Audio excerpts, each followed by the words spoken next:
Well, a very warm welcome to you all, and thank you very much for giving up your time to join us for this webinar on the post-COVID employment landscape.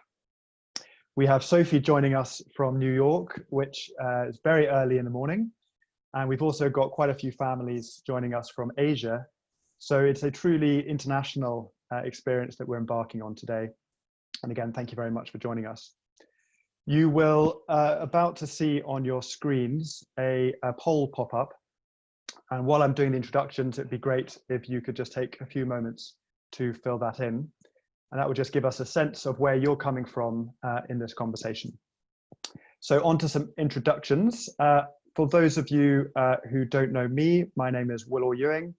For those of you that don't know Keystone, Keystone's a company I set up.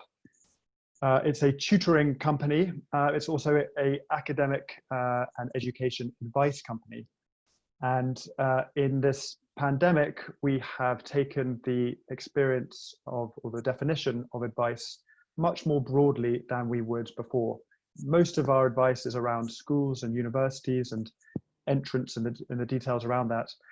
With today's talk, we're entering a domain that we wouldn't usually go into, but because families have been so worried about what's going on and what the implications are for the future, they've been asking us for good advice on the implications in a much longer term. So we've been absolutely delighted that two of the sort of leading thinkers and practitioners in this space are able to join us today. As I said, Sophie Wade, joining us from New York, is a speaker, author, and authority on future of work issues. Her book is one of the go-to books on this topic of contemporary work, what's happening to work, and what's happening to our way of working as well. The book is called Embracing Progress, Next Steps for the Future of Work, and it's a sort of becomes a Bible status on many MBA programs and required reading for various management school leadership courses. We also have James Darley joining us. James is the founder and CEO of Transform Society, an alliance of social transformation organizations such as Frontline, Teach First, Police Now, Think Ahead, and Unlocked. And James has over 20 years experience in graduate recruitment and is widely recognized as one of the leading figures in this sector. He was part of the senior leadership of Teach First from its early days, and as head of its graduate recruitment division for 13 years, James took it to number 2 in the Times Top 100 Graduate Employers. They're both very kindly giving up their time to speak to us for free, and I'm hugely grateful, and I think that you'll find their insights very valuable. SJ has just popped up some information about them on your screens, and we'll be sending some more information about their services after this webinar in case you want to follow up with them in certain ways. So that's the introductions. Just on a quick word about the format. We thought that the most helpful format for you would be for James to present some slides about how the landscape looks at the moment, and particularly looking at some of the research that he's done into it. Sophie is then going to respond to a few of the slides in particular and get a conversation going and discuss her views on what the implications might be for now in the pandemic and for the future as well. For those of you who've been on Zoom webinars a bit over the last few weeks and months, you'll be quite familiar with it. There are two fields where you can fill out things, the chat and the Q&A. And if possible, if you could ignore the chat, that would be fantastic. And instead put your questions into the Q&A. And I will be going through that. And if there are relevant questions to what we're talking about at the time, I'll bring them up then. If they are better left, then we've got a good section at the end of 15 minutes or so to discuss broader points.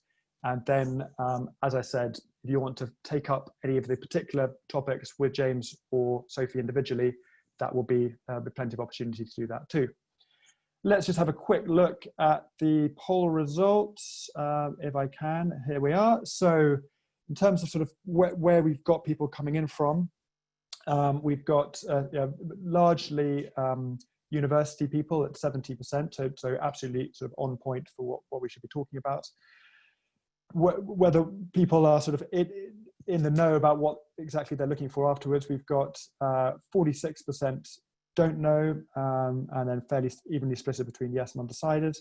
And then in terms of a preference about what kind of graduate jobs the families have for their children, it's interestingly sort of not a strong preference or don't mind. So only a small number of only 20% of people have a very strong preference for the sorts of things they want their children to be going into. Great. I'm now going to hand over to James, who's going to be sharing his screen to get his slides up, and we will take it from there. So James, over to you, and I'll be jumping in, as will Sophie, as we proceed. Wonderful. Welcome, and thank you all for taking the time to join us today. So graduate recruitment, basically I'm someone in the kind of HR or personnel department that decides whether your son or daughter gets a position. I've worked in a number of different sectors, so hopefully can help with questions. I've worked in investment banking, in FMCG, and you heard the last kind of 15 years at Teach First, so in the public sector. And looking at those poll results, that's brilliant, because a lot of what I'm going to show you today are just interesting facts and figures around the graduate market. And I'll also be giving you an update post-COVID, because things are obviously changing day by day, but there is going to be an impact, and particularly for that high percentage, nearly 70%, that have a son or daughter at university who might then be thinking about what they're going to do. I'm afraid it's not fantastic news, and I'll cover that.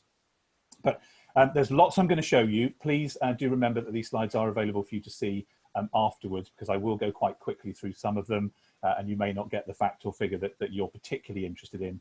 Please don't worry, you can have access to all of this afterwards. So what you're seeing here, and a lot of the data I'm showing you, is from High Flyers research that go out and interview 20% of students at the top 30 universities.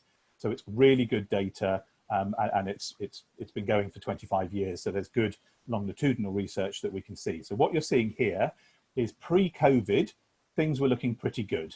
There was a blip in the previous recession, which is where you can see the earlier 2008, 2009 figure.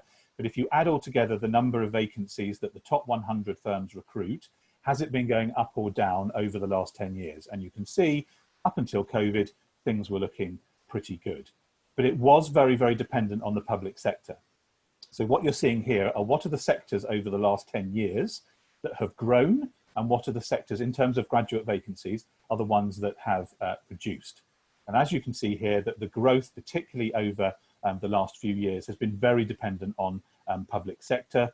And certainly the Alliance members that I represent are recruiting about 3,000 a year. We didn't exist 5–10 years ago, so we've been a big part of that public sector growth.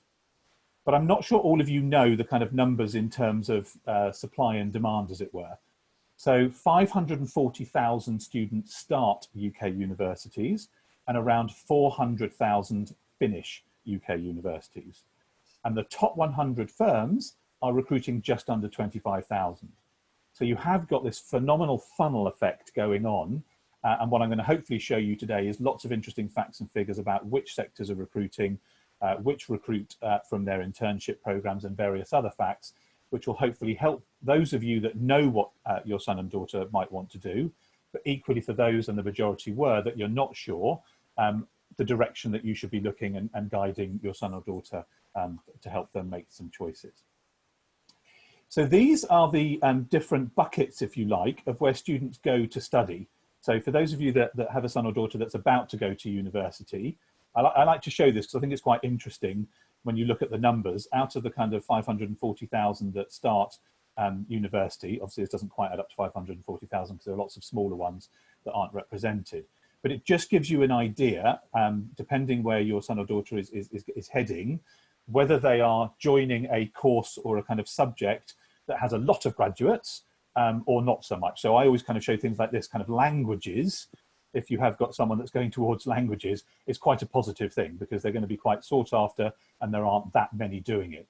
Whereas if you're up in this kind of business and administration studies, there are a lot of students studying it. That's okay. it's not going to disadvantage them in any way, but it's good, I think, to know the kind of facts of what they're doing. And out of the 400,000 then, where do graduates go? Well, roughly 70,000 every year head towards doctors, nurses, teachers and vets.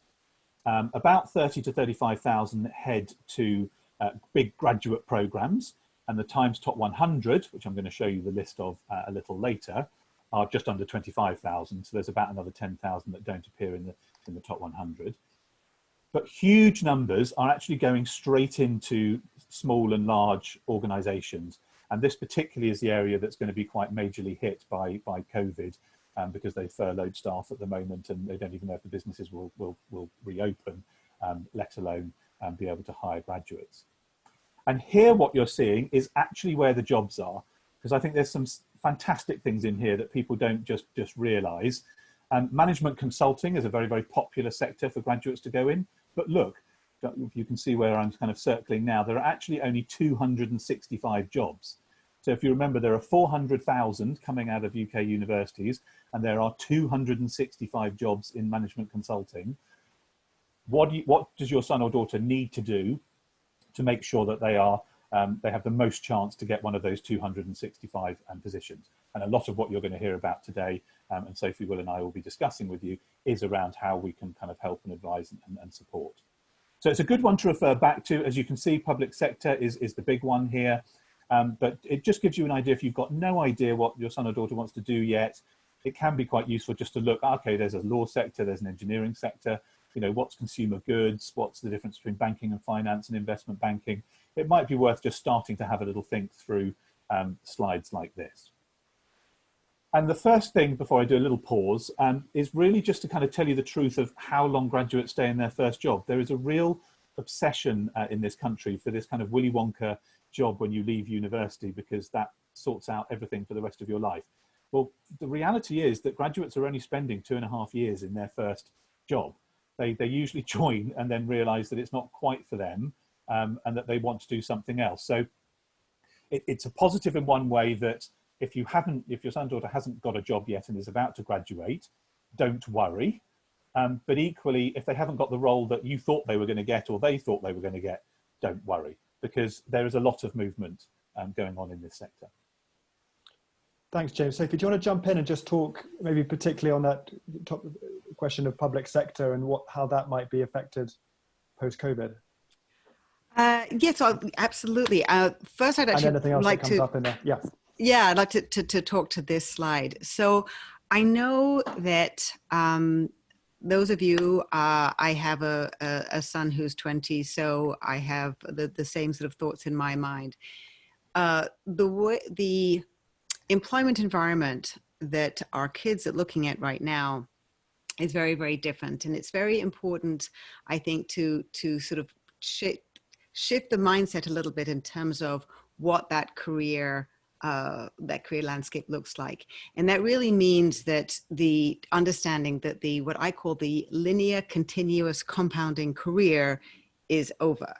So it means that people aren't going to be going into jobs and staying there 30 years. It's just not happening. I mean, there are a few people who might stay 5, maybe 10 years, but generally it's not happening.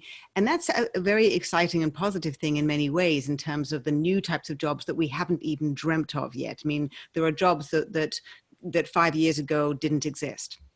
For example, a genetic counselor or a personal security specialist. There are all kinds of things.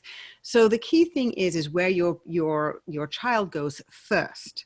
And so this first step is to explore, and the first and second and third job may be exploring the types of things they want to do. As James was saying, it doesn't matter if they don't, if they go to a job and find that it's not for them, that's actually information that they have learned. And then as they take that information on, kind of like, okay, what else do you want to do? So please just take a little bit of a step back in terms of the importance of what that first job is, because it's just going to be more information to help your child understand where they want to go in the future. Sophie, can I just jump in and ask, very, very concisely, could you scotch your chances by making a few bad decisions in your first job or your second job? No. No, there are, that said, there are a few traditionalists and a decreasing number of those who will look at a resume and say, oh, that person's been at that, job, that last job only, a year or so, year or two, maybe 2 years. But those are very few people. Most people do understand that as young folks are coming into the job market, that they are going to be exploring. And they end up with a more well-rounded employee who has looked at different sectors and is actually taking their skills. They could be going from marketing to consulting to finance. There are different ways now that you can actually move between industries and have very different experiences, and that actually benefits them ultimately. So it is not something that employers tend to look at with a sort of, in any kind of with a bad view. As far as COVID and the job vacancies, this is really, we don't know. We don't know. What we do know is that because of the lockdown, because businesses were shut down, it's not going to be clear what vacancies they're going to be. There are very likely to be many fewer full-time jobs. That is likely. Because it's a question of how quickly they can open up again, what they can open up, and how quickly people are actually prepared to be buying services again. So when you have customers, and your customers they might be international, they might be local, they might be regional, and you really don't, if a company doesn't know whether the customers are going to be buying their products and services, it's unlikely they're going to be hiring in the same way. But they might certainly be taking on people for project work. And that may be absolutely fine. And it may obviously not be what you or your children want, but that may be the reality. So just sort of setting that up, and as things open up again, we will actually start to see which companies really can pivot, are adaptable, and those are going to be the companies that are going to be best fitted for the future. But really, it may be a pretty different landscape, as the summer unfolds. Fantastic. Thanks, Sophie. Well, I'm conscious that we've got quite a lot to go through. So James, why don't we go to the end, run through to the end of section 1, and then Sophie can respond. Will do. So what you're seeing here, everyone, is actually where graduates do go. So I think there is this perception that everybody leaves university and tries to get a job. That hasn't been happening. Obviously, this pie chart will change, I think, dramatically when we see the 2020 data. But what traditionally has been happening is there are lots of different groups. Some go on and do a postgrad. Some take a break and go traveling. Some set up their own businesses. Some have a job, the 28%, and others expect to look for a job. So it's absolutely fine. If your child fits into kind of one of these sections at the moment, that's quite normal. Probably not traveling, because that's probably not wise to do in the next few months.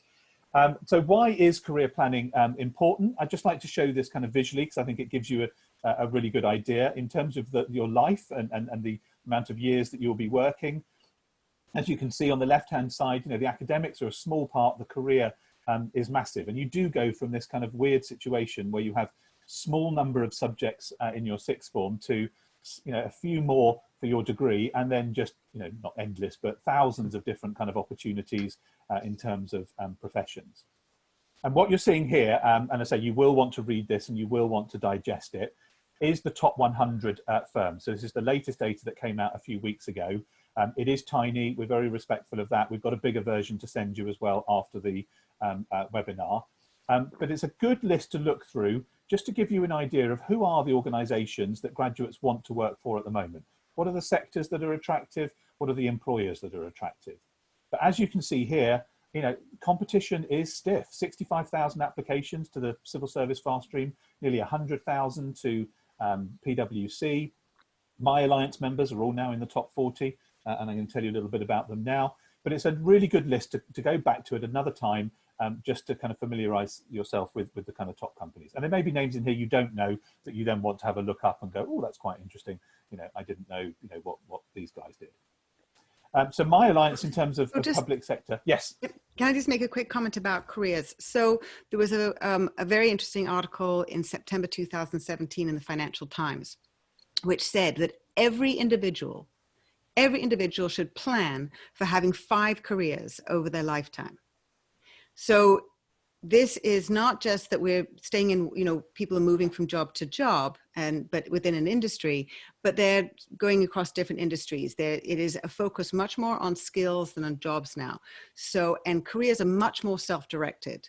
So really having a think about what somebody wants to do, what they're going to do, and it's what they're going to do next, and how they're going to apply themselves. And if they don't get it right the first time, then they're going to have many other opportunities.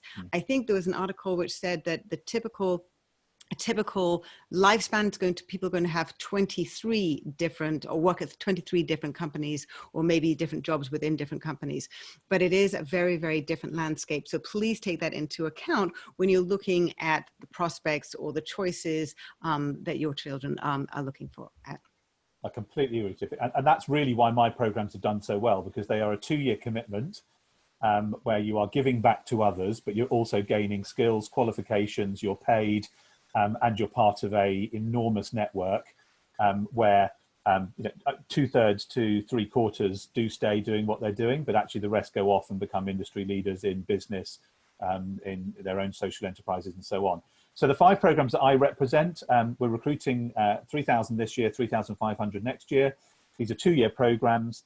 One, Teach First, goes into teaching. The next is children's social care, policing, mental health social care, and prisons. And what we found, and I've certainly seen across the 10,000 that I've hired over the years, the impact that they can have and the skills that they learn and the network that they create through these programs is doing amazing things. And I could tell you story after story of ambassadors that have gone on to incredible things.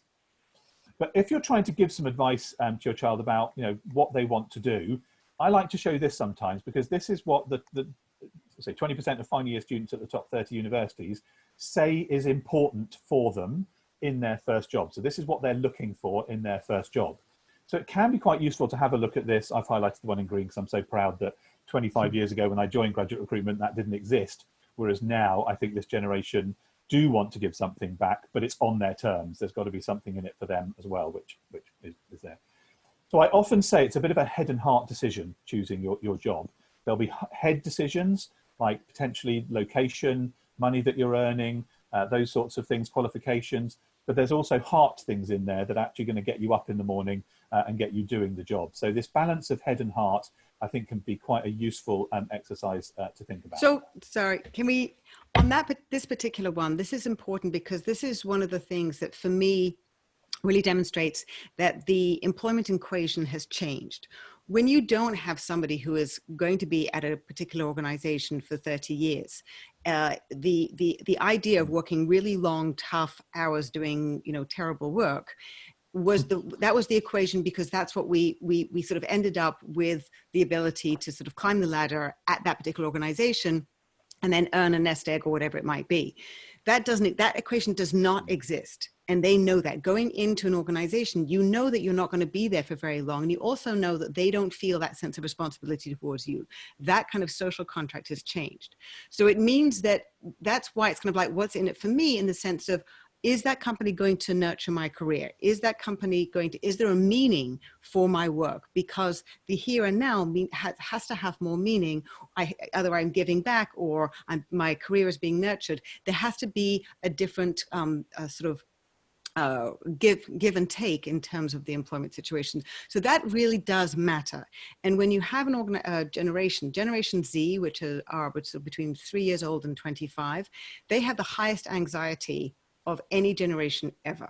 And one of the reasons for that is the financial security aspect, and that the fact that they don't feel that they are as secure in their jobs, and they're not. So really trying to work out what's going to help connect your child with their job and why they want to do that is very important. Sophie, can I just push back on that just quickly? Mm-hmm. Would there be an argument to say that because of the levels of anxiety that there may almost be a sense in which to pursue those few traditional vocations that probably will be a 20, 30, 40 year profession? I'm thinking teaching, perhaps medicine, those sorts of things, that there's something potentially quite anxiety inducing about thinking, right, I'm going to be here for 2 years, here for 2 years, here for 2 years. I've got to keep on working on my skills.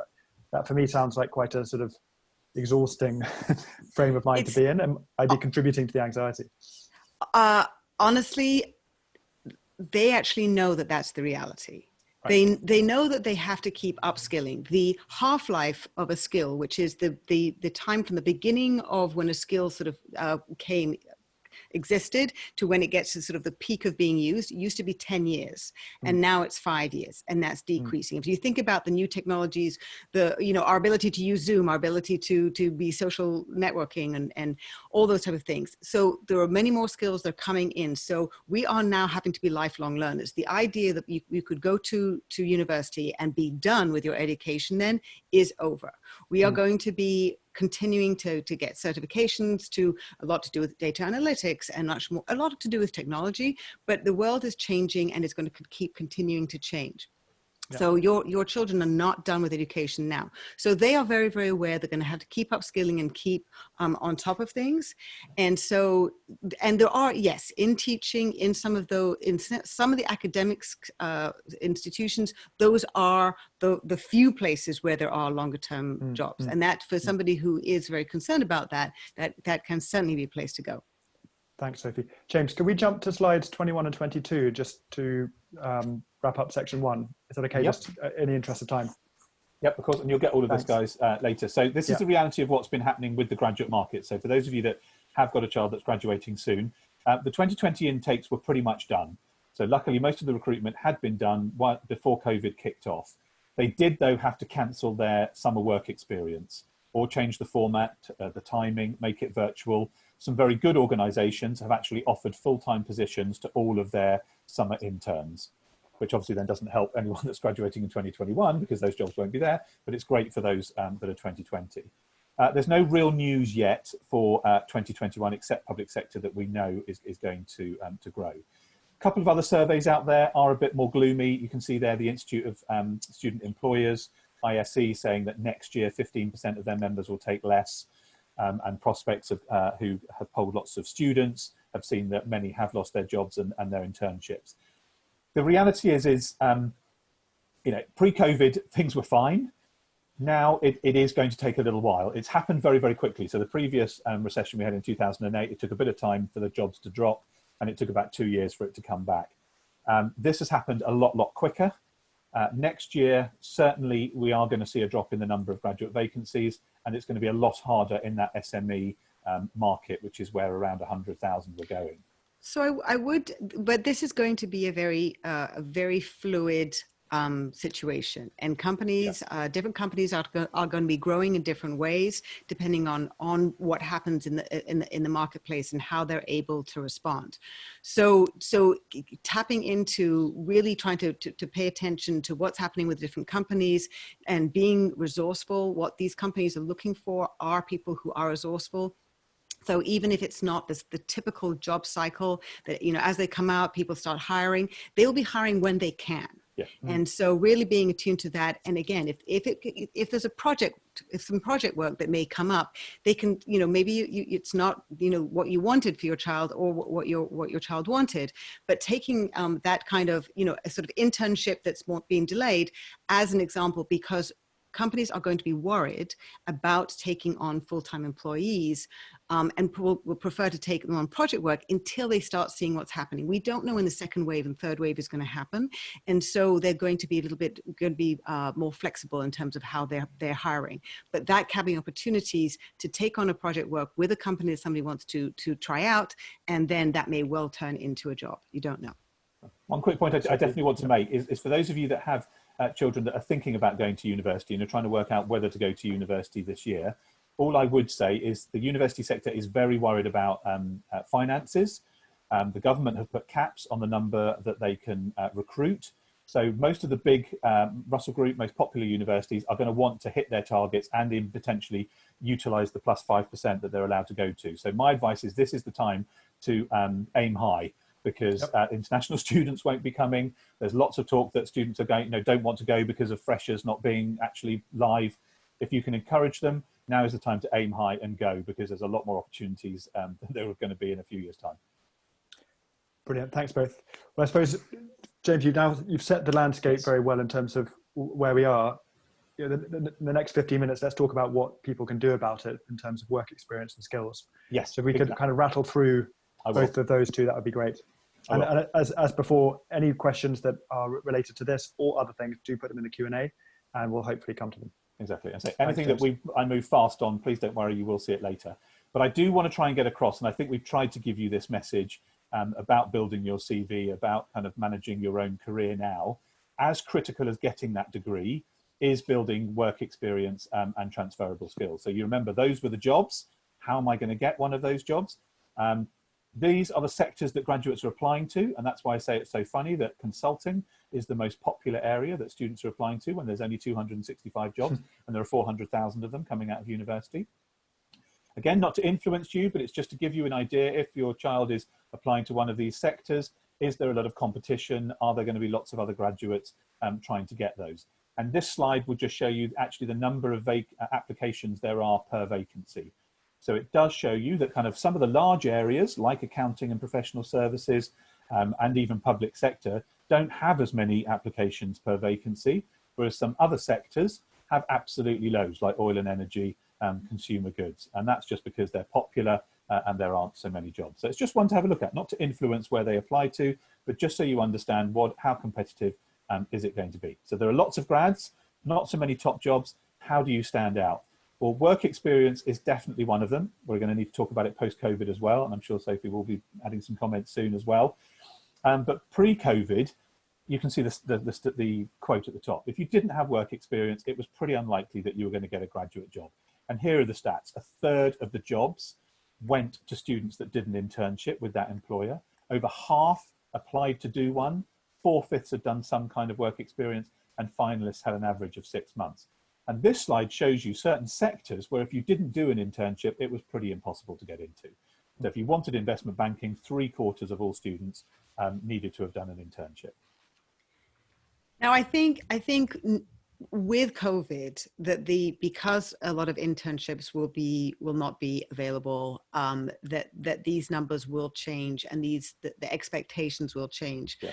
I think, as I say, if there's a possibility to be taking on some different types of employment arrangement, in order to get some work experience, to just be resourceful and creative and get different types of work experience as one is coming out, that may be a sort of fill-in job until the kind of opening that becomes available. We just don't know. I'm just trying to give you the range without trying to raise concerns about the resourcefulness that we're going to. Having seen what happened in the Great Recession, we may be really looking at a situation like this, where it is much more about project work than being able to launch into the career that one desires right from the get-go. So what you're seeing here is actually where the work experience jobs were. So green arrows were showing sectors that were growing in terms of work experience, red not. And I completely agree with Sophie. And one thing that I am starting to hear, which could be interesting, is a lot of the big employers that have turned their internship programs virtual are telling me that they're probably going to put a lot of that material online, open access after the summer, because they are realizing that this market... That's great. Yeah, is really in trouble, and the more stuff that they can offer, and it may be not quite as rich as if you've done it, one-on-one, but it's going to be good, isn't it? But that means that if a company or companies in the sector that your child is interested in has put that content up, then just doing it, showing interest, showing engagement, that kind of stuff is really going to be critical to put them above others in the interest, and just getting yourself familiar with the company and engaging in any way. Could I just, to finish this section on work experience, could I ask you just for a tip or two each in that vein to families who want to think about work experience for their children? I know that a lot of private schools, for example, will try and give their pupils some assistance when it comes to work experience.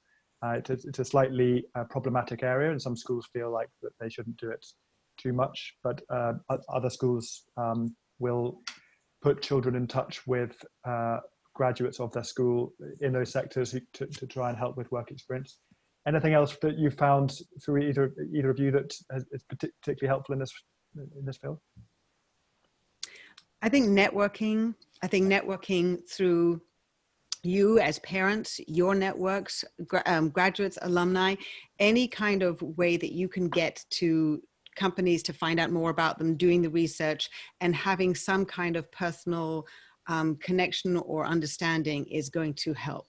So networking is going to be critical as your children come up through the job market as they start in their careers. So really starting that out and trying to see if there are any ways to connect closer to the jobs and the companies that they want to approach. Do we know whether there'll be virtual milk rounds, do you think, James? Oh, without a doubt. I mean, a number of my members have been told they're not allowed to do any travel until December at least. Right. So it's all going online. Virtual careers fairs, virtual everything. I'm afraid you won't be touching or getting a flyer or a brochure for quite a while. Okay, the only thing I would add is that, don't forget, obviously, if you need to get some experience now or need to be doing something now, as long as you're staying safe, COVID is opening opportunities. There is a desperate need for volunteers locally in one's communities, whether that's old people, care homes, old people's homes. Absolutely. Dropping off prescriptions locally. Keep safe. And all of that kind of stuff is showing resourcefulness and trying to find places where you're going to be using the type of skills that your child wants to use in the profession in the future is going to be helpful. And just finding, because there are lots of opportunities whether that you can be done virtually for anywhere in the world. And so that is something that your kids should look into. Brilliant. Right, we are catching up on time, so don't worry, we will have time for kind of questions. Just a few key things here to remember. So that large percentage of you that didn't know what their child was going to do, that's kind of very, very normal. There aren't actually that many jobs now that are directly related to the subject that they've studied at university. We're not like a number of countries around the world where what you study does kind of force you into certain buckets. It really doesn't matter here. And universities are going to work even harder now, goodness, with the fact that employers are not turning up on campus in autumn. I can promise you they're all talking to me at the moment about how we can create new stuff that adds value, helps skills development, and helps educate students. And I will segue for James into what he's just about to talk about, because what I really see is that companies are much, much more focused on the skills. And, it's interesting because most of us as older folks, we don't know what our top skills are. And we're having to start to know because we were defined by a job title. Employers are much, much more focused on skills. And the skills are trying to deal with the world that we're dealing with now. It's problem solving. It's people who can think on their feet, who are resourceful, who can, do some research. And your children, because of their intuition and a lot of their understanding about technology, which us older folks don't have in the same way, they really can offer a lot of value. And so really thinking about what those skills are that your children have that aren't sort of discipline focused, but are transferable is going to be absolutely critical to their future. So here we go. We're going to come into that. There are lots of grads, not many jobs. How do you stand out? Those are the number of jobs. We spoke about work experience. Now I'm going to go into transferable skills. And universities are starting to wake up to this. So what you see here is an example from one university that I work very closely with. They've come up with their transferable skills framework. When you arrive at this university, they will put you through an exercise to work out where you are in each of these three buckets of interpersonal skills, exploration and implementation, and self-management. And then they will actually help you understand how you can grow in the areas where you're weaker and say, well, you might want to think of clubs and societies. You might want to think of extracurricular. You might want to think of additional courses and additional lectures that you can attend. And I couldn't take the name off this one. Here's Bristol's, which is, equally as brilliant. And certainly, if your child is at uni and hasn't been to the career service, please get them to go, get them to find out what their university is offering, because these things are clever. They are done in collaboration with employers. This one even is quite clever. It kind of goes into details of where you can do things on a very practical level for each of the different skills that they're particularly looking for. James, can I ask, yes. Obviously these are universities trying to help you discover what your skills are and those that you need to work on. Yes. What, in your experience, what's the best way to then articulate or present those skills? Are you a fan of LinkedIn? Is there a way to particularly put them on your CV, or is there some bit of software or some demonstrable way that you can show off your skills in a way that employers will really respond to? So I think my advice would be, first of all, try and get your child to record things in some way. The amount of times I've done an interview where I ask them a question, they can't think of anything, and then when I'm chatting to them kind of later in the day, they come up with something that they've done, and I just go, why on earth didn't you use that this morning? It was absolutely brilliant.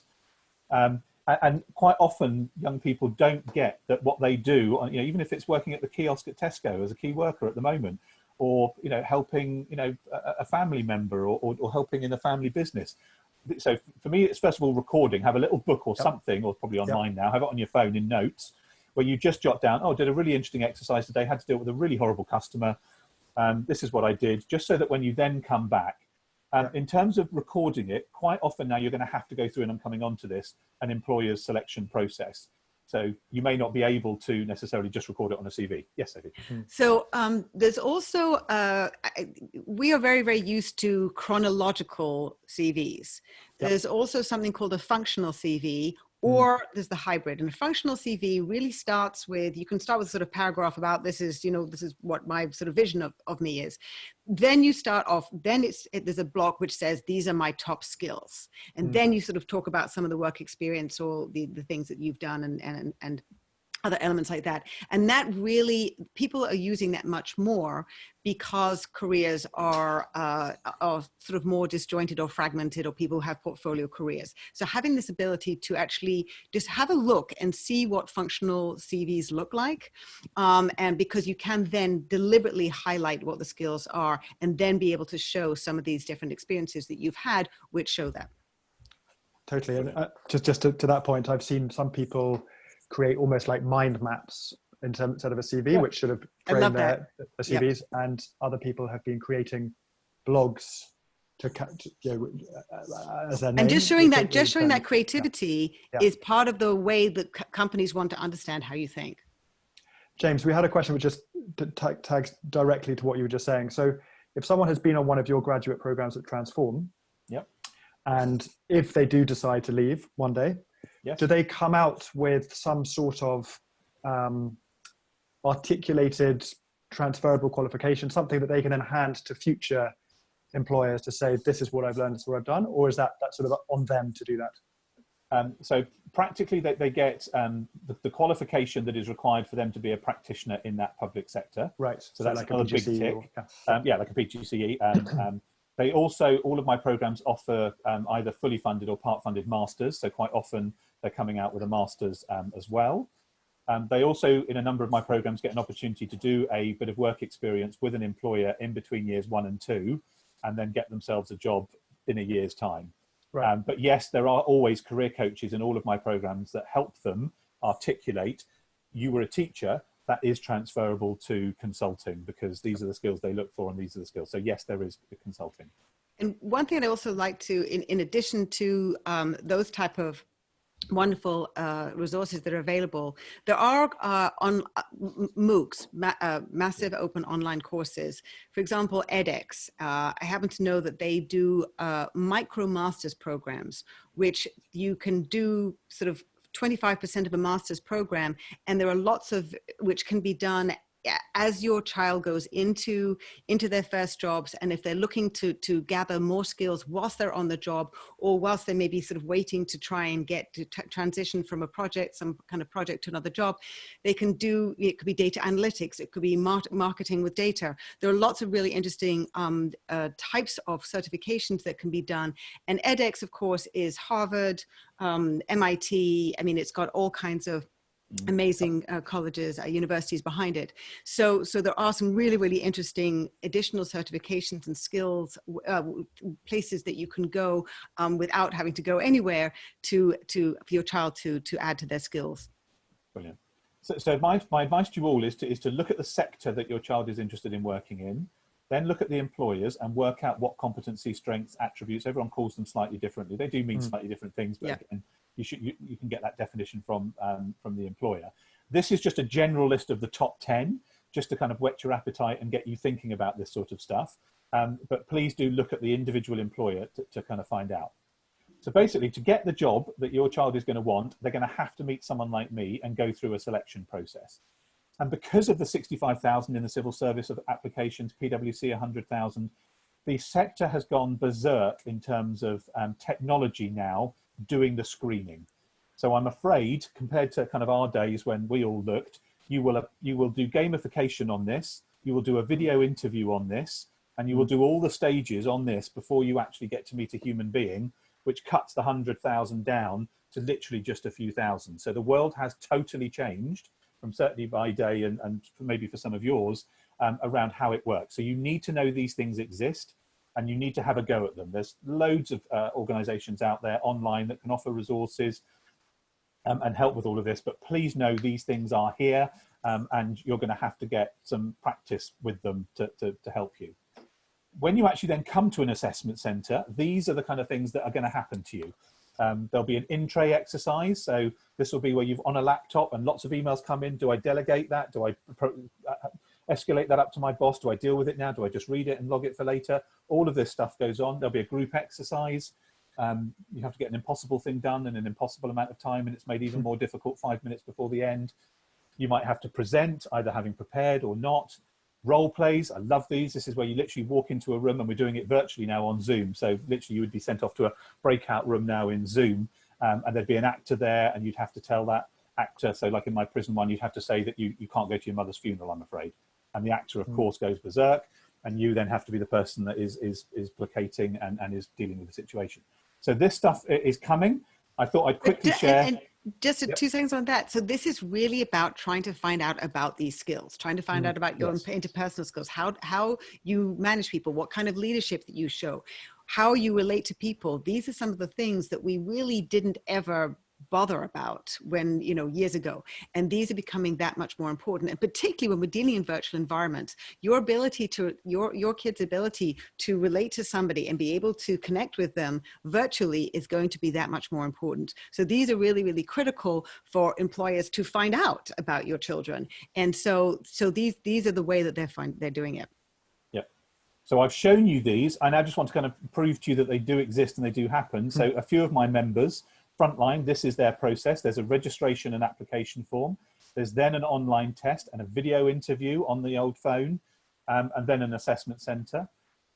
What they look for is, yes, some qualifications, but look, here they are. They clearly state their competencies, and you can actually go into more detail online to actually find what they mean by motivation, self-awareness, resilience. But it all makes sense. These are children's social workers. Of course, they've got to have commitment to children and family, working with people and leading with sound judgment. Employers don't make up the competencies just for fun. It's all related to kind of the role and the work that you're going to do. And just to that, what I'm dealing with a lot right now for leaders in organizations is I'm talking about empathy and leading with empathy, because that's what we need in times of uncertainty when we're dealing with particularly with virtual teams. But what with the kind of pace of development and the changes that we're looking at in the business climate, empathy and these interpersonal skills are becoming more and more important for leaders and all the way through the organization. James, do you want to jump to slide 49? I know it's just about to come up, because that, yes, I think I will, but just to show you, there's the Police Now recruitment process, the Teach First recruitment process, and look, empathy, humility, respect, and empathy. PwC as well are fantastic. They've got an employability hub. I definitely recommend you having a look at it. There's some great resources on there. It can, really help. And look, they even show you here before the assessment days, and there's videos to watch and various other things. So, and also, I'm sure you know about this, but things like Glassdoor, Student Room, there are lots of other sites out there where students have posted the interview questions and the whole assessment processes of employers. So there's no excuse not to be ready when you come to an assessment centre. And doing that research is really critical. Yes. So hopefully a few kind of key messages. There is a lot more online testing. You do need some kind of experience, but it's about those skills. There is a huge amount of student debt, which is kind of building a bit of anxiety in. And there are kind of other options now that kind of didn't exist before. But we've done that, and we've still got 10 minutes, haven't we, Will? So that wasn't bad. Yeah. I just think the slide just 3 or 4 ago, is it 49? The chap with the, there we go. Yeah, there. That could be just a good jumping off point for Sophie, just to maybe make a few last remarks from our side. And again, just a final call. I've got one question I really want to answer from the Q&A, but if anyone else has got any questions now, these next 10 minutes, we'll try and cover as many as we can. But Sophie, I know that this slide resonated with you anyway, and I suppose particularly thinking about what flexibility means for you and your work. I thought this slide could be a good jumping off point to talk about that. Thank you. Well, yes, and James, it is fantastic information.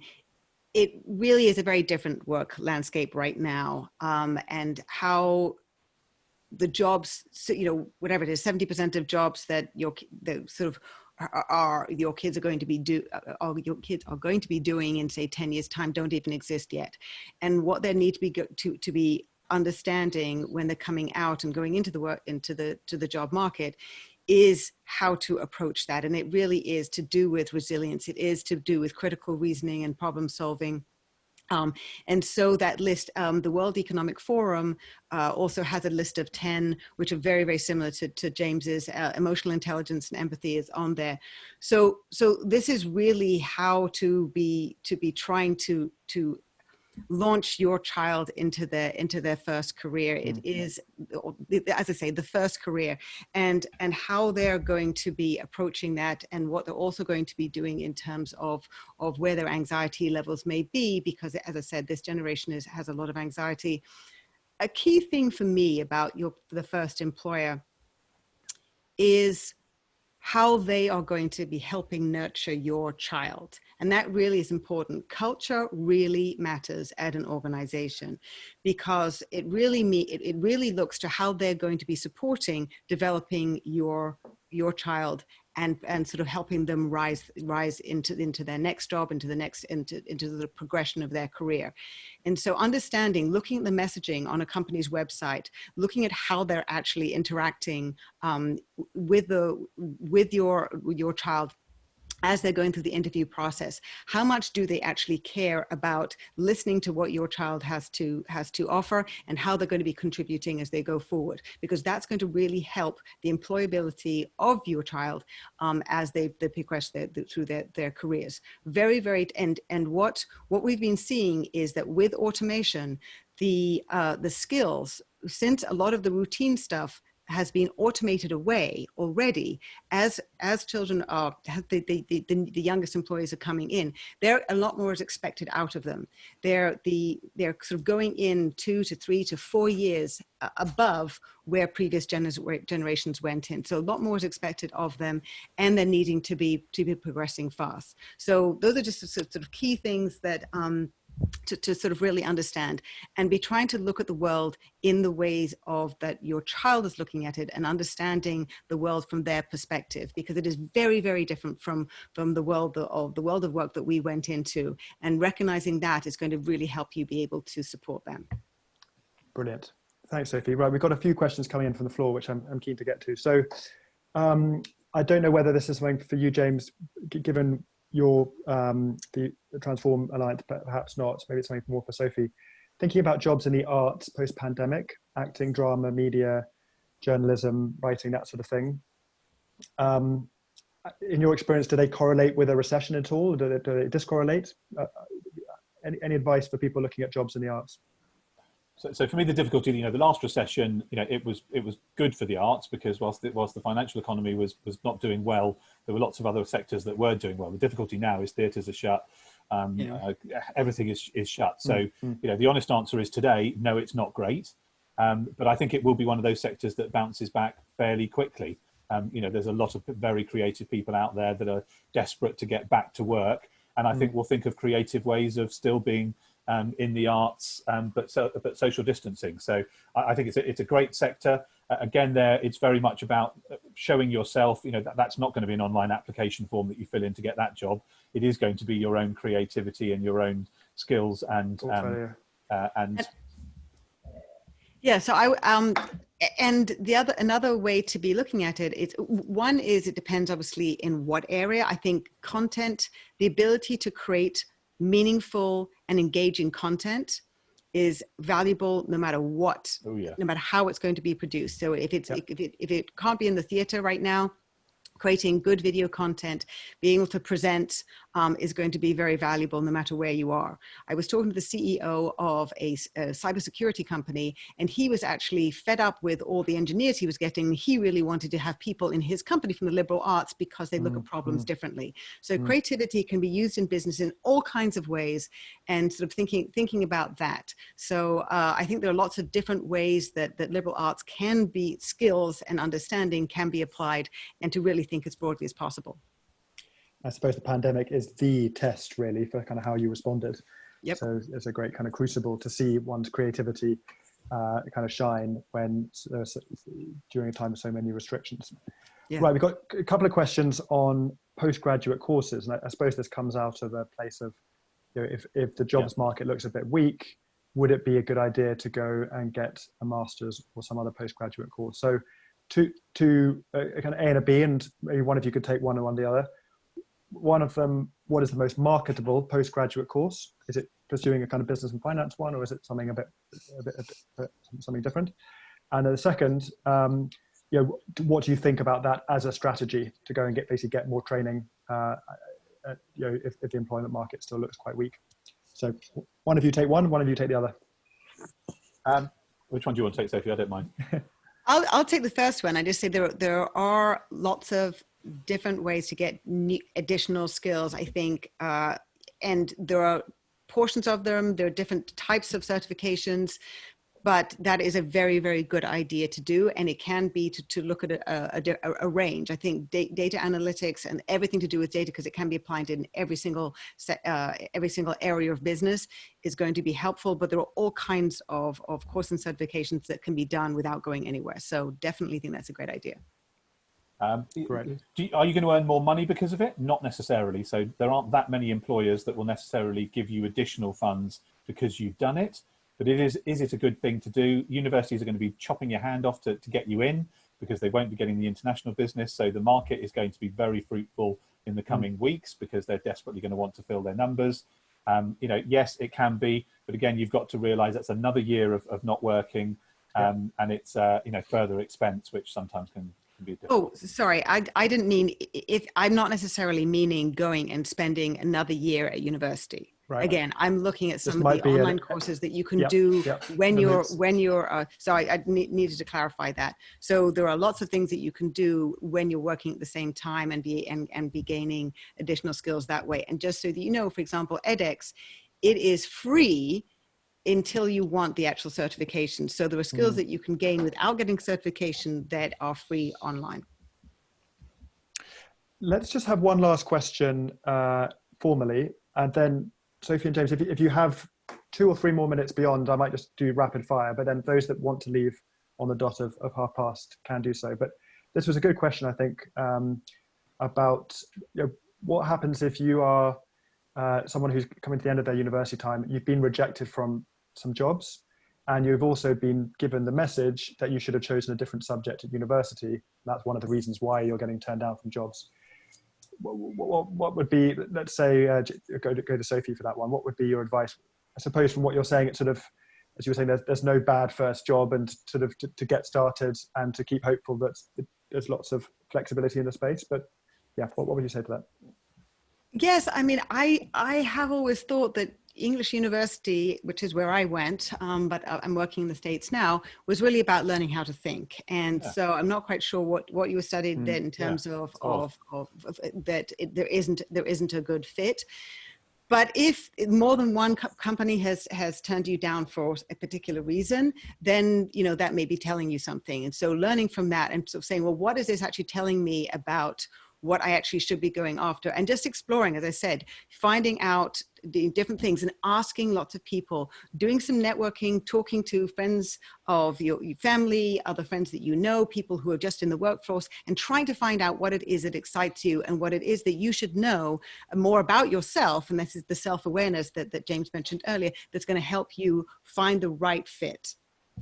And practically, I would just say, you know, you might want to try something different or a different way into that sector again. So if you've tried to go for the same sector and 2 or 3 have rejected you, find another way in, whether that's direct hire or doing something like one of my programs that then after 2 years you can then have another go. So think about that. Fantastic. Well, look, I'm going to draw a formal end to proceedings now, and then James and Sophie, do you have just 2 minutes just do sort of almost one-word answers on just a few of the questions? Yeah. Great. So if anyone wants to leave now, as I said, the recording will be available in the next few hours, and we'll also send out the handouts plus a few extra links that have been mentioned by Sophie and James. But just whilst we've got most people here, can I just say a huge thank you to both Sophie and James, both for giving up the time, but especially for doing so in such a valuable way. So thank you so much, both of you. Good. Well, if this doesn't sound too weird, then to continue, just very, very quickly, I suppose, in a sentence maximum, politics and job prospects. If you're vocal about your politics, is that advisable? Is it not? Sophie, let's come to you. You're in the middle of New York at the moment, in probably the most politically toxic situation. What? I tweet all the time, and I am very, very bipartisan. I try and keep politics completely out of it, because as far as I'm concerned, everybody needs to try and understand the job market, and that is for everybody. So I do not want to have people respond to me in a different way because that I've put some politics in there. So I would certainly, as you're starting out career, I think just being completely clean and being neutral is going to be the best way possible, unless politics is going to be your career and that's where you know which side you want to be on. Great. James, you mentioned earlier about languages, and it was right down in the bottom cohort of how many people were actually choosing languages. Does that then, I suppose what we didn't talk about was how popular languages are for employers. I mean, is it still something that employers look for? Would you recommend learning a language? Give us your thoughts. It'll be certain sectors and certain employers that need languages, but there is always going to be a need for linguists, and even more so probably with jobs that we can't predict are going to exist, because we're going to be wanting, we are much more global than we've ever been. So I would always say, if you have, the ability, and it's something you love doing. I always say, if you're going to go to university, you've got to love what you're studying. There's absolutely no point going there tactically trying to get a job at the end of it. You've got to love what you do. So if you are a linguist, it's a fantastic thing to study. You'll probably be able to get to a good university and study it, and you'll probably be under a lot of demand, just like computer scientists are. I suppose it's again thinking about what it does to your thought and your imagination as much as what skills it gives you. I mean, if Google Translate keeps on going to such an extent that when we open our mouth and speak to someone, you're still going to have human beings involved. And I also think there's cultural sensitivity. I mean, in a global world, so much of the misinterpretations that we have are because we come from different places and we have very different backgrounds. And so I think language studies really are helpful in terms of understanding the whole, because language is so different and it means so many different things. So that kind of cultural understanding is another aspect of languages that I think is very important. I meant to ask you earlier, Sophie, but we didn't have time. But both of you mentioned empathy. There's a huge emphasis on it. I suppose it's not ridiculous. It takes a certain amount of empathy to know whether you're empathetic or not. What can someone who's starting out at university do? Is learning a language perhaps the best shortcut one can have, or the best sort of motor to developing one's empathy, or are there other things that one can do to advance it, but also then to show it? There are a lot of resources online. Really, empathy is about three different things. It's about thinking how somebody else sees the world, really trying to understand their perspective. You don't have to agree with it. You just have to try and understand it. Secondly is identifying what emotion they're going through and really trying to first connect with it, and then acting differently as a result. It's just those three things. So we are all empathetic. We're very empathetic with our friends and family. Because we easily understand what the emotion they're going through.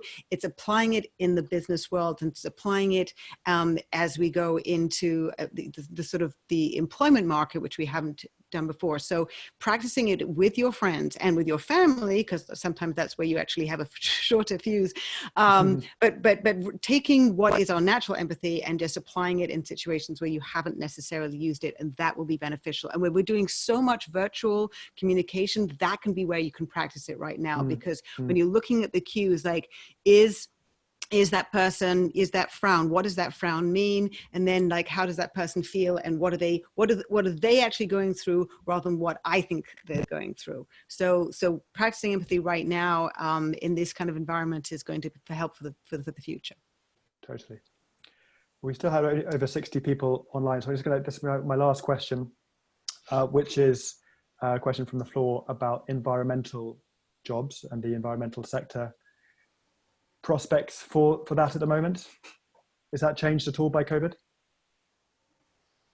I think things have been highlighted a bit more, because we're seeing, actually, when we shut down, that we can start caring for the planet a bit more. It's again, I don't think we know at the moment how that sector is going to respond after the lockdown. I would certainly hope that that there is more focus on it, more investment in it, and more opportunities in it. But that's me wishing that we don't destroy the planet. I think, look, my daughter is 13 and she's passionate about the planet. I think this generation are going to are very, very, and should be, and need to be very concerned about the planet and doing more for it. So don't know what's going to happen in terms of immediately, because people may be more focused on just getting up and running again than doing things in the most safe way environmentally. But generally, that sector is going to grow, and it needs to, and I'm sure it will. So I think if that's where your kids want to go, or you want to go, then I think it's worthwhile.